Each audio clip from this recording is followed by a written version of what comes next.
This channel does not promote any violent, harmful, or illegal activities. All content provided by this channel is meant for an educational purpose only.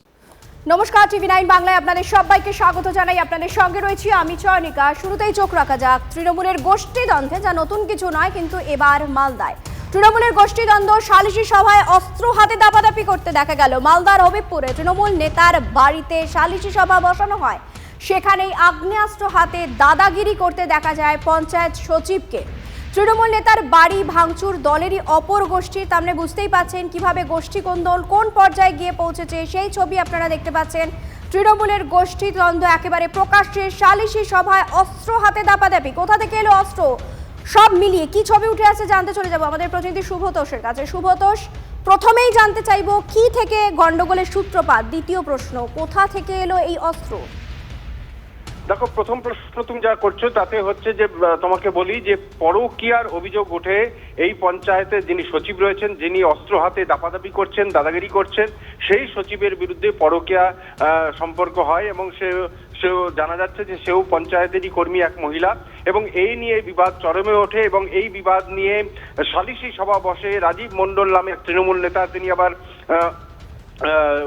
সেখানকার পঞ্চায়েত সমিতির আবার member তৃণমূলের। তার বাড়িতে সালিশি সভা বসে দুই পক্ষ, এবং সেখানে আগে থেকে সেই বিবাদ চলছিল তৃণমূলের দুই গোষ্ঠীর মধ্যে। এবং সেখানে যখন সালিশি সভা বসে তখন হঠাৎ করে দুই পক্ষের মধ্যে বিবাদ চরম হয়ে যায় এবং সংঘর্ষ বেঁধে যায়। সেই সময় সেই পঞ্চায়েতের সচিব পিস্তল বার করে, সেই আগ্নেয়াস্ত্র বার করে, তারপরে সেখানে দাপাদাপি শুরু করে দেয়। এবং এই শুধু তাই নয়, যে যার বাড়িতে, সেই রাজীব মণ্ডল যে তৃণমূল নেতার বাড়িতে সালিশি সভা চলছিল, তার বাড়িতে ভাঙচুর করা হয়, তার গাড়ি ভাঙচুর করা হয়। এবং শুধু তাই নয়, দুপক্ষের মধ্যে কয়েকজন গুরুতর রকম ভাবে আহত হয়েছে। এবং এবার এই সময় তার কাছে অস্ত্র কোথা থেকে এলো? একজন পঞ্চায়েত সচিব সে কি করে আগ্নেয়াস্ত্র নিয়ে ঘুরছে এবং সালিশি সভার মধ্যে প্রকাশ্যে এইভাবে সে অস্ত্র বার করে এইরকম ভাবে দাদাগিরি করছে? এটা তো একটা বড় প্রশ্ন। ইতিমধ্যেই পুলিশ ঘটনার তদন্ত শুরু করেছে। অন্যদিকে তোমাকে বলি, তৃণমূলের এই বিষয় নিয়ে যে গোষ্ঠীকন্দল হচ্ছে তা নিয়ে একেবারে যে অস্বীকার করছেন না তৃণমূলের জেলা নেতৃত্ব, তা নয়। তবে তারা বলছেন পুরো ঘটনা পুলিশ দেখছে এবং তারাই বিষয়টাকে মানে পুলিশই এখন ভরসা। আপাতত তোমাকে ধন্যবাদ শুভতোষ।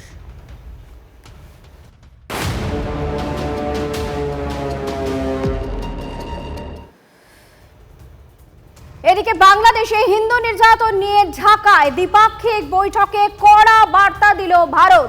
সংখ্যালঘু নিপীড়নের বিষয়ে বিদেশ সচিব পর্যায়ের বৈঠক উদ্বেগজনক।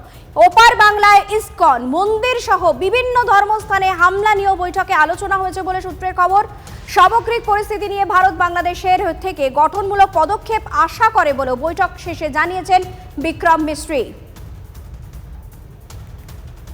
We also had the opportunity to discuss certain recent developments and issues, and I conveyed our concerns, including those related to the safety and welfare of minorities. We also discussed some regrettable incidents of attacks on cultural, religious, and diplomatic properties, a constructive approach on all these issues by the Bangladesh authorities, and we look forward to moving the relationship forward in a positive, forward-looking and constructive direction. আমরা একবার সরাসরি চলে যাব আমাদের প্রতিনিধি জ্যোতির্ময় কর্মকারের কাছে। জ্যোতির্ময়, আজ ভারতের বিদেশ সচিব যে স্ট্যান্ড পয়েন্ট নিয়েছে, এটা তো ভারতের স্ট্যান্ড পয়েন্ট, এই বার্তাটা যাওয়া কি খুব প্রয়োজন ছিল? দেখো, এর আগে একাধিকবার বাংলাদেশে একাধিক অপ্রীতিকর ঘটনার প্রেক্ষিতে বিবৃতি দিয়ে ভারত নিজের স্ট্যান্ড পয়েন্ট স্পষ্ট করে দিয়েছে। এবারে একেবারে বাংলাদেশের মাটিতে দাঁড়িয়ে ভারতের বিদেশ সচিব তিনি স্পষ্টভাবে ভারতের অবস্থান জানিয়ে এলেন, যেখানে তিনি বাংলাদেশের মাটিতে দাঁড়িয়ে সে দেশের বিদেশ সচিব এবং বিদেশ মন্ত্রীর সঙ্গে দফায় দফায় বৈঠক করে স্পষ্ট সাংবাদিকদের সামনে দাঁড়িয়ে তিনি জানিয়ে দিয়েছেন যে কোনো পরিস্থিতিতেই বাংলাদেশের অভ্যন্তরে যেভাবে সংখ্যালঘুদের ওপরে আক্রমণ চলছে, যেভাবে ধর্মস্থানের ওপর আক্রমণ চলছে তা মেনে নেওয়া যায় না, এবং একটি রাষ্ট্র হিসেবে তাদের নৈতিক দায়িত্ব, দায়বদ্ধতা যে সে দেশে সংখ্যালঘুদের নিরাপত্তা সুনিশ্চিত করতে হবে। এর পাশাপাশি যেটা গুরুত্বপূর্ণ বিষয় তা হচ্ছে দুই দেশের যে কমন ইন্টারেস্ট, বিশেষত বাণিজ্যিক সম্পর্কের বিষয়, গত কয়েক মাস ধরে পর্যায়ক্রমে সেই বাণিজ্যিক সম্পর্কের অবনতি ঘটেছে এবং সেই বিষয়গুলি কেস টু কেস তিনি তুলে ধরেছেন বলে সূত্র মারফত আমরা খবর পাচ্ছি। তার কারণ যে কথা আমরা বারবার ধরে চাইছি বা বারবার ধরে আমরা জানাচ্ছি তা হচ্ছে যে কোনো পরিস্থিতিতেই বাংলাদেশের সঙ্গে ভারতের যোগাযোগ বিচ্ছিন্ন হোক তা নয়াদিল্লি চায় না। বারবার ধরে বাংলাদেশের অভ্যন্তরে কট্টরপন্থীরা তারা চাইছে যে ভারত বিরোধী সেন্টিমেন্টকে কাজে লাগিয়ে বাংলাদেশের সঙ্গে ভারতের কূটনৈতিক সম্পর্ক যত দ্রুত ছিন্ন করা যায় তত দ্রুত বাংলাদেশের ভূখণ্ডকে পাকিস্তানের ব্যবহারের জন্য খুলে দেওয়া সম্ভব হবে এবং বাংলাদেশকে লঞ্চপ্যাড হিসেবে ব্যবহার করে ভারতের অভ্যন্তরে জঙ্গি হামলা বা জঙ্গি কার্যকলাপ চালাতে অনেক বেশি সহায়ক ভূমিকা নেবে বাংলাদেশের এনভায়রনমেন্ট, যা কোনোভাবেই ভারত হতে দেবে না।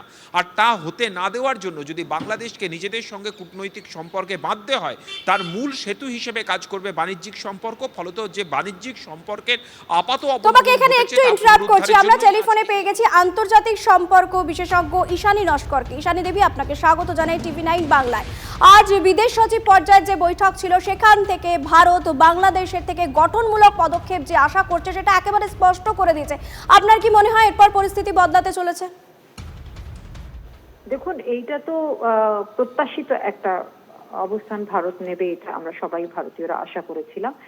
যে ধরনের সেখানে নরসংহার চলছে এবং যে ধরনের রাজনৈতিক বিদ্বেষ এবং আমি বলবো ধর্মীয় বিদ্বেষ চলেছে, সেই জায়গাটার থেকে পরিস্থিতি ঘুরিয়ে আনার দায়িত্ব সম্পূর্ণ ইউনিট সরকারের উপর নির্ভর করছে এবং ভারত সেই বার্তাটুকু স্পষ্ট করে দেবেন এটাই আমরা আশা রেখেছিলাম এবং যথার্থভাবে আমাদের পররাষ্ট্র সচিব সেই কাজটাই করেছেন। এবার এটা দেখতে হবে যে ইউনিট সরকার এই মানে ভারতের কাছ থেকে এই ধরনের বার্তা পাবার পর তারা কতটা সদর্থক ভূমিকা নেবে দেশের মধ্যে আইন শৃঙ্খলা ফেরত আনার জন্য, যারা ভীত সন্ত্রস্ত সংখ্যালঘু হিন্দুরা রয়েছেন তাদেরকে রক্ষা করার জন্য এবং সার্বিকভাবে যাতে ভারত বাংলাদেশ সম্পর্কের ভারসাম্যটা নষ্ট না হয়ে যায়। বিশেষ করে যে ধরনের বিদ্বেষের একটা বাতাবরণ তৈরি করছে প্রতিক্রিয়াশীল গোষ্ঠীগুলো, ধর্মীয় গোষ্ঠীগুলো, এবং সবচেয়ে দুঃখের কথা হলো যে বিএনপিও তাতে এখন আরো বেশি করে কট্টরপন্থী অবস্থান নিচ্ছে। সেই জায়গাগুলিতে ইউনিট সরকারকেই কিন্তু নিয়ন্ত্রণ করতে হবে যাতে ভারত বাংলাদেশ সম্পর্ক, মনে রাখতে হবে যে ভারত বাংলাদেশ সম্পর্ক তো আজকের কালকের সম্পর্ক না, এটা দীর্ঘদিনের সম্পর্ক যেটা আমরা ধাপে ধাপে তৈরি হয়েছে এবং এর মধ্যে একটা সাংস্কৃতিক, ঐতিহাসিক এবং ভৌগোলিক দুপক্ষকেই সেই সম্পর্ক রক্ষার জন্য উদ্যোগী হতে হবে। অনেক ধন্যবাদ। আমাদের সঙ্গে এতক্ষণ ছিলেন আন্তর্জাতিক সম্পর্ক বিশেষজ্ঞ। আমরা আরো একবার চলে যাব আমাদের প্রতিনিধি জ্যোতির্ময় কর্মকারের কাছে। খুব সংক্ষেপে জানতে চাইবো জ্যোতির্ময়, যে আজকে বিদেশ সচিব পর্যায়ের বৈঠক হলো, আমাদের বিদেশ সচিব যে বার্তা দিলেন সব ঠিক আছে, কিন্তু কোথাও গিয়ে মনে হয় না এই যে কট্টরপন্থী যারা মৌলবাদী, যারা এই ঘটনা ঘটাচ্ছে, ভারতের মানচিত্র বদলে দেবে বলছেন, কিংবা বলছেন যে লং মার্চ করবে অথবা কলকাতা দখল করবে বা বিভিন্ন রাজ্য দখল করবে, তাদেরকে সব থেকে আগে কড়া হাতে দমন করা খুব প্রয়োজন। দেখো, এই দমনের কাজটা একমাত্র বাংলাদেশের অভ্যন্তরে তাদের রাষ্ট্রযন্ত্র, তাদের সরকার বা তাদের প্রশাসনকে করতে হবে। কিন্তু এই মুহূর্তে আমাদের মাথায় রাখতে হবে, এই মুহূর্তে যে তদারকি সরকার চলছে, এই সরকার গঠনের নেপথ্যে যে ঐতিহাসিক পটভূমিকা, সেই পটভূমিটা সম্পূর্ণভাবে রচিত হয়েছে ভারত বিরোধী সেন্টিমেন্টকে কাজে লাগিয়ে।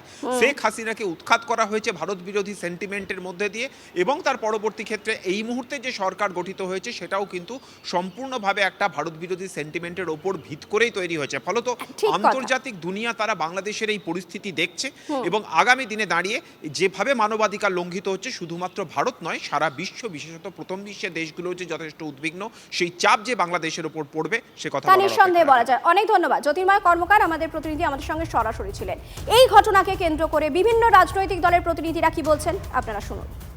আর ওখানে তো সংঘর্ষ হচ্ছে না, একটা জেনোসাইড হচ্ছে, হিন্দু শূন্য করে দেওয়ার একটা পরিকল্পনা চলছে। আমরা সবসময় আশাবাদী যেই সফল হোক, তাদের শুভ বুদ্ধির উদয় হোক।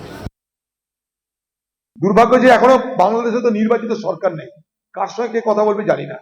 সে তো কোনো অ্যাকাউন্টেবিলিটি নেই সেই সরকারে, সে তো নির্বাচিত নয়। যে নির্বাচিত সরকার থাকে না তার অ্যাকাউন্টেবিলিটি থাকে না। ইউনূস সরকারের কোনো অ্যাকাউন্টেবিলিটি নেই। ফলে তার কথার কি মূল্য, তার গোটা বাংলাদেশের উপরে তার কতটা প্রভাব প্রতিপত্তি আছে আমার জানা নেই। তিনি কতটা সেখানে নিয়ন্ত্রণ করতে পারেন আমার সে ব্যাপারে ধোঁয়াশা আছে। এতদিন বাদে শুধু একজন সচিবকে পাঠিয়ে, ওটা তো মানে সচিব গেলেন বসলেন, আমরা রেজাল্ট চাই, রেজাল্ট দেখতে চাই, থামছে কিনা। এতদিন বাদে একজন সচিব যাচ্ছেন, কে যাচ্ছে এটা আমাদের কাছে বড় কথা নয়। আমাদের কাছে বড় কথা ওই ঘটনাগুলো থামছে কিনা, বাংলাদেশের থেকে যে খবরগুলো আসছে সেগুলো থামছে কিনা, বাকি মানুষ সুরক্ষিত থাকছেন কিনা। ফলে সচিবকে পাঠিয়ে লোক দেখানো একটা বৈঠক করলে হবে না, সচিবের মাধ্যমে যথাযথ কঠোর বার্তা পাঠাতে হবে বাংলাদেশ।